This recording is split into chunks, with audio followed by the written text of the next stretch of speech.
That was good. There, Mr. Chairman. It's all right.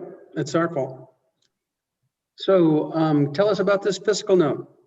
Representative, Ms. Thank Chairwoman? you, Mr. Chairman. And Representative Larson did a swell job. I was sitting out there in the dark watching him talk. And I do want to, if I can, Mr. Chairman, first just say, I really feel kind of bad. This is the third time I've been before you with a bill that didn't have an appropriations in it. And it's not that I don't like to see you all. You're all wonderful. And but I know how busy the schedule is for appropriations. And I think leadership needs to really consider whether bills that don't actually have appropriations. I mean, it's great for you guys to know what's going on. That's always good.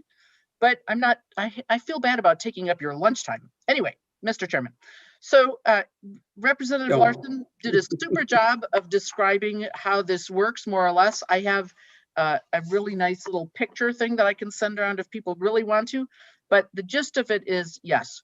And if you start with, let's say something cost $100 and the state was paying 47, the feds would give us 47 and the ambulance people would get whatever that adds up to, 94 for the service that they provided.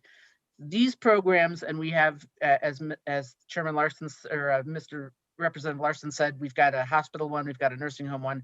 These enable the ambulance providers to throw in, say, the extra 3, the feds reimburse that and their own. So 6 comes back, the provider gets back their 3 plus an additional 3. So it's a way to put additional Medicaid dollars into the system. And the way the assessment is determined, it's mandatory for these are for the private providers.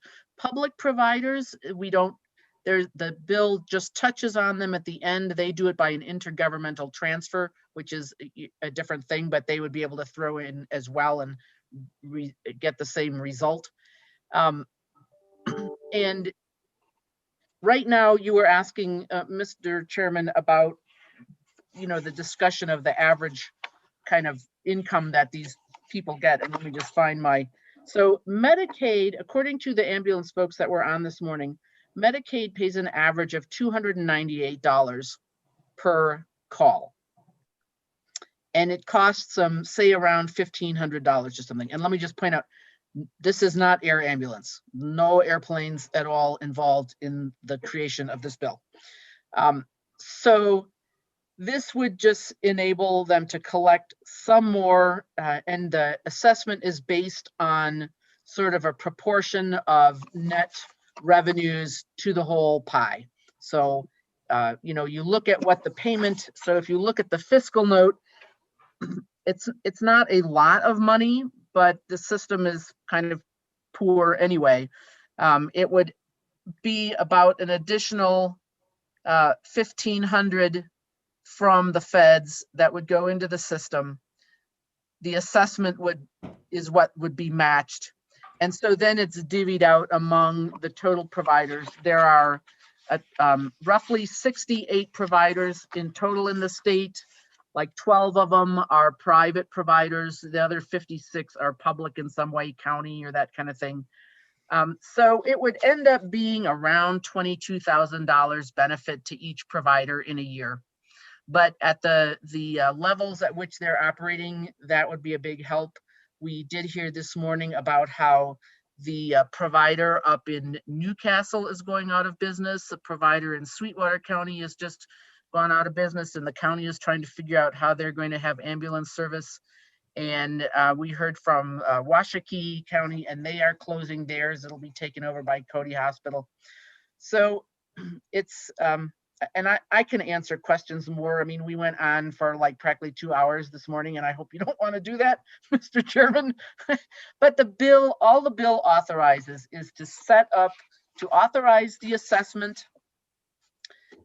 The Department of Health then has to get the approval of CMS before anything starts. And then they set the assessment, and it could change every year. Depending on what the payment gap is, or if ambulance providers go out of business or something like that. And then it would be run basically the way the other ones are run. They do authorize a small percentage to go to the accounting actuary type expenses, but basically 97% of the money would go to the ambulance companies. And I'll be glad to take anything specific. I've got a question, Mr. Chairman, please. Go ahead. Okay, thanks. So Sue, in here, you got an amendment that you deleted private. And so can you remind me how this works? Is this solely for our private ambulance carriers, or can any hospital or ambulance service, if it's owned by a hospital or by whomever that is not a private carrier, can they participate in this as well? So, Mr. Chairman, what happened there is the private providers would pay the assessment. A public provider, we don't assess them, but they would voluntarily pay in through intergovernmental transfer. During the Senate committee, it was thought, oh, we better be clear that this is private ground ambulance service provider. So they, distributed, if you saw the Senate amendment, which is like 3 pages long, they added the word private in front of every time it said ground ambulance service provider. But what we saw in our committee, and it was brought to our attention by LSO, is just that in the enthusiasm of sprinkling the word private everywhere, they also put it in the catch title, which was not actually appropriate because the very last page of the bill does authorize the department to receive those intergovernmental transfers. So that was just why we took out that one private and left all the rest in. Thank you. Why didn't you delete the entire amendment? Mr. Chairman, because the word private was appropriate in the other places regarding the assessment.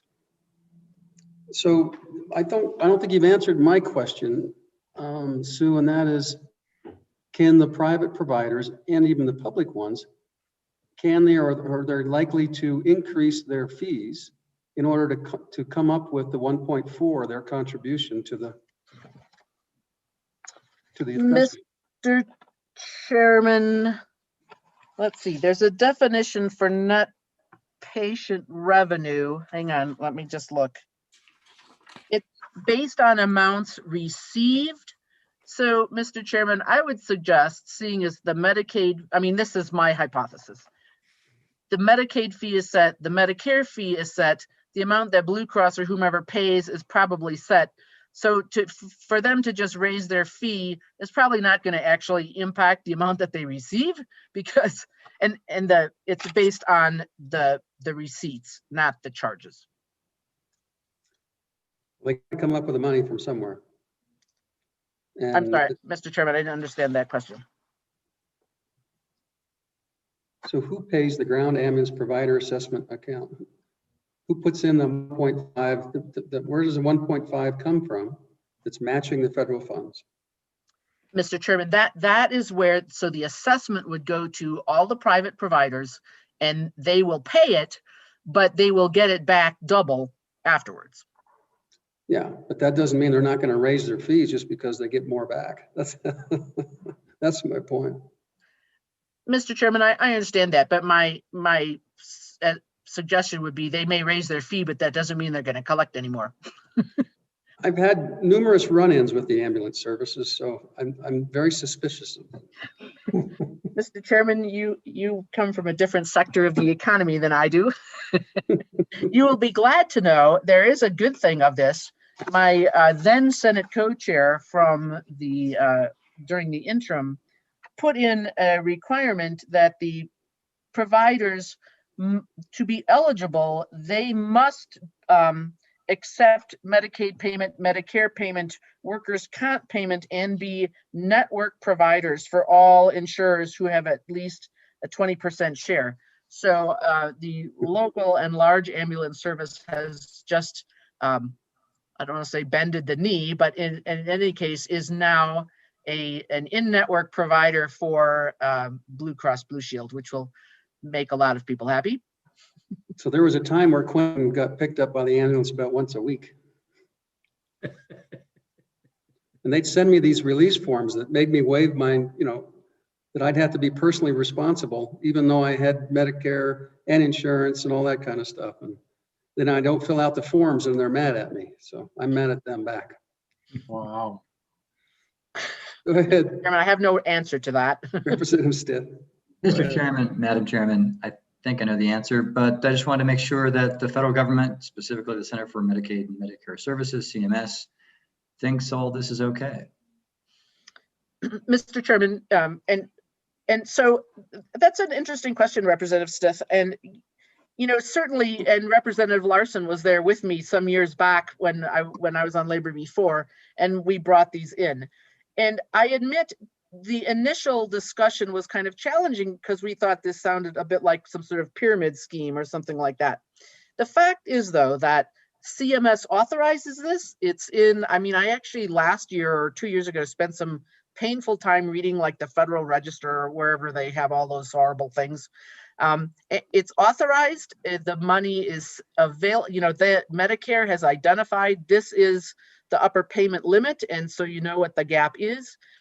Certainly it's possible that some years down the road they may say, well, we don't want to do this anymore, in which case the program will go away.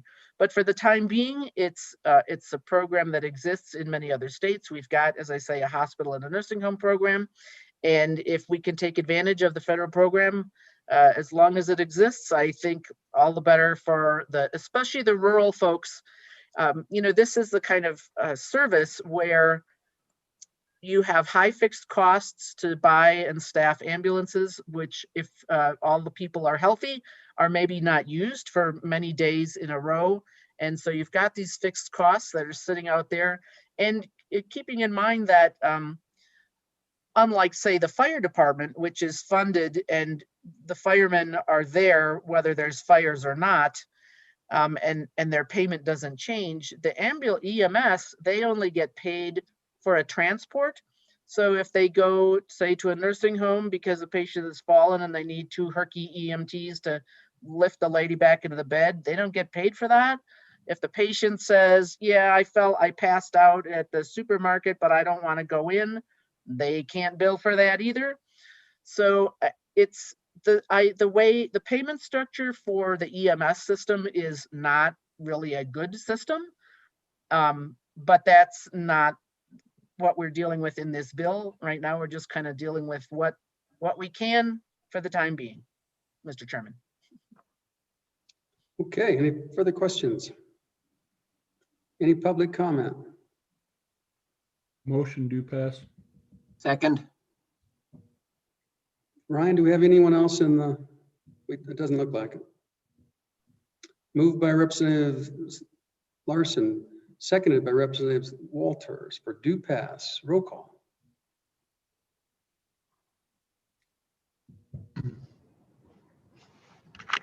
Mr. Chairman, members of the committee, you're voting on Senate File 53, Private Ground Ambulance Service Provider Assessment Act. Representative Kinner. Aye. Representative Larson. Aye. Representative Schwartz. Aye. Representative Simpson. Aye. Representative Stith.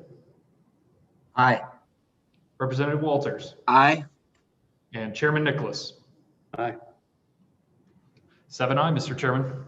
Thank you, committee. Hope you enjoy your lunch. I'm sorry you're not in the building there and getting soup or some wonderful thing that we always used to get, but see you this afternoon.